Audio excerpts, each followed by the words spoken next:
حقوق اللہ اور حقوق العباد میں توازن قائم کرنا بے حد ضروری ہے، کیونکہ اگر کوئی شخص اللہ تعالیٰ کے حقوق کو ضائع کرتا ہے، یعنی نماز روزے سے غفلت برتتا ہے اور صرف انسانوں کی خدمت کرتا ہے، تو یہ بھی کافی نہیں، کیونکہ جس کے ہم پر احسانات ہیں ہم نے اسی کا احسان نہیں مانا، تو دوسرے انسانوں پر احسان کرنا پھر کافی نہیں۔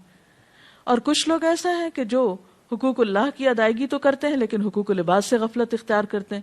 تو ان دونوں میں توازن کے لیے ٹائم مینجمنٹ کی بہت ضرورت ہے۔ اللہ تعالیٰ نے ہمارے اوپر بہت احسان فرمایا کہ ہماری عبادات کے اوقات مقرر کر دیے، مثلا نمازوں کے اوقات مقرر ہیں، روزے کے لیے ایک مہینہ مقرر ہے، حج کا وقت مقرر ہے۔ تو ہم دیکھتے ہیں کہ اللہ تعالیٰ نے اپنے حقوق تو بہت کم ہم پہ رکھے۔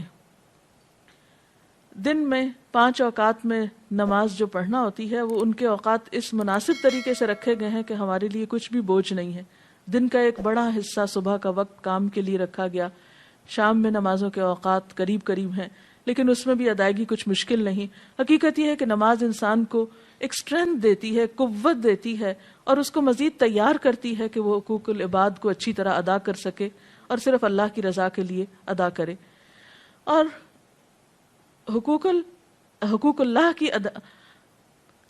اللہ کی ادائیگی کے بعد انسان اپنے ذہن میں حقوق العباد کی فہرست رکھے، اس میں ان تمام افراد کی طرف توجہ رکھے جو اس کے دائرہ کار میں آتے ہیں اور ان کے لیے بھی اوقات مقرر کرے۔ نبی صلی اللہ علیہ وسلم کی ایک اور حدیث سے ہمیں پتہ چلتا ہے کہ آپ صلی اللہ علیہ وسلم نے ہمیں اس بات کی تعلیم دی ہے کہ ہر انسان کے پاس کچھ گھڑیاں ایسی ہوں جن میں وہ اپنے رب سے بات کرے، کچھ گھڑیاں ایسی ہوں جن میں وہ انسانوں کے حقوق ادا کرے، کچھ گھڑیاں ایسی ہوں کہ جس میں وہ سیکھنے سکھانے کا کام کرے۔ تو بہرحال ہمیں ان دونوں طرف ایکولی توجہ دینا ہوگی اور ان کے اوقات کی پابندی کرنا ہوگی۔ ہر شخص اپنی سہولت کے مطابق ایک ٹائم ٹیبل بنا سکتا ہے۔ ڈاکٹر صاحب، روزے کے 2 چیزیں بہت اہم ہیں، سحری کھانا اور افطار کرنا۔ ہم یہ دیکھتے ہیں کہ عموماً ہمارا ٹرینڈ جو ہے افطار کی طرف زیادہ جاتا ہے، اس کے اہتمام میں۔ کچھ سحری کی فضیلت کے بارے میں آپ ہمیں بتائیں گے؟ جی، یہ آپ نے درست فرمایا کہ عموماً ہمارے ہاں افطار کا تو بہت اہتمام کیا جاتا ہے لیکن سحری کی طرف زیادہ توجہ نہیں دی جاتی۔ آپ نے فرمایا سحری کیا کرو، کیونکہ سحری کرنا بابرکت ہے، سحور میں برکت ہے۔ اور پھر ویسے بھی دیکھیے کہ سحری کے وقت دعائیں قبول ہوتی ہیں۔ اہل ایمان کی خصوصی صفت بتائی گئی، وَبِالْأَسْحَارِ هُمْ يَسْتَغْفِرُونَ۔ اس وقت انسان اگر سحری کی تیاری کے لیے اٹھتا ہے اور ساتھ ساتھ ذکر کرتا ہے، مثلاً آپ کھانا لگا رہے ہیں، آپ برتن اٹھا رہے ہیں، آپ تیاری کر رہے ہیں کسی بھی طرح، ساتھ ساتھ اللہ تعالیٰ کا ذکر بھی کر سکتے ہیں اور خصوصاً استغفار کر سکتے ہیں، تو وہ موقع اور وقت جو ہے وہ بہت بابرکت ہوتا ہے۔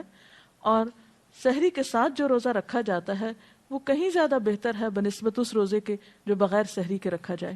میرا سوال زکوٰۃ کے بارے میں تھا کہ رمضان میں زکوٰۃ جو ہم نکالتے ہیں اس کو رمضان کے مہینے میں حساب کر کے پورے سال میں رفتہ رفتہ اسپینڈ کر سکتے ہیں یا رمضان کے مہینے میں ہی پورا نکال دینی چاہیے؟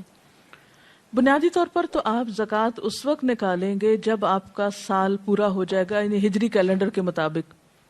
مثلاً اگر آپ نے محرم میں کچھ سونا خریدا جو کہ نصاب کی حد کو پہنچتا تھا، تو اس صورت میں آپ کی زکوٰۃ اگلے سال محرم کی اس تاریخ کو ڈیو ہو جائے گی، یعنی آپ کو ادا کرنا ہوگی۔ اب ضروری نہیں کہ آپ رمضان تک 8-9 مہینے انتظار کریں اور زکوٰۃ روک کے بیٹھے رہیں اور پھر آپ رمضان میں بھی پوری نہیں ادا کریں اور پھر سال بھر تھوڑی تھوڑی ادا کریں، تو یہ درست نہیں ہوگی، یہ بات درست نہ ہوگی۔ اس سلسلے میں حکم یہ ہے کہ جب سال پورا ہو تو آپ زکوٰۃ نکال دیں، کیونکہ زکوٰۃ کا مال اگر آپ کے مال میں شامل ہوا تو آپ کے مال کو بھی نقصان پہنچا سکتا ہے۔ زکوٰۃ کی ادائیگی دراصل مال کی صفائی اور تطہیر کا ذریعہ ہے۔ اس کے لیے آپ ان ایڈوانس، یعنی مثلاً آپ کی اگر زکوٰۃ محرم میں ڈیو ہے اور آپ اگلے محرم تک سال میں پہلے ہی تھوڑی تھوڑی ادا کرتے رہیں، تو وہ زیادہ بہتر ہے بنسبت اس کے کہ آپ سال بھر گزر جائے اور لوگوں کا پیسہ آپ کے مال میں باقی رہے اور آپ رمضان کا انتظار کرتے رہیں، تو صورت میں یہ درست نہ ہوگا۔ ہاں یہ ہے کہ آپ رمضان میں ان ایڈوانس زکوٰۃ دے دیں اور محرم میں جب آپ کی ڈیو ہو تو اس وقت تک آپ اپنے فریضے سے فارغ ہو چکے ہوں، تو ایسا کیا جا سکتا ہے۔ اس کے ساتھ ہی ہمارے آج کے پروگرام کا وقت ختم ہوتا ہے، انشاءاللہ اگلے پروگرام کے ساتھ حاضر ہوں گے۔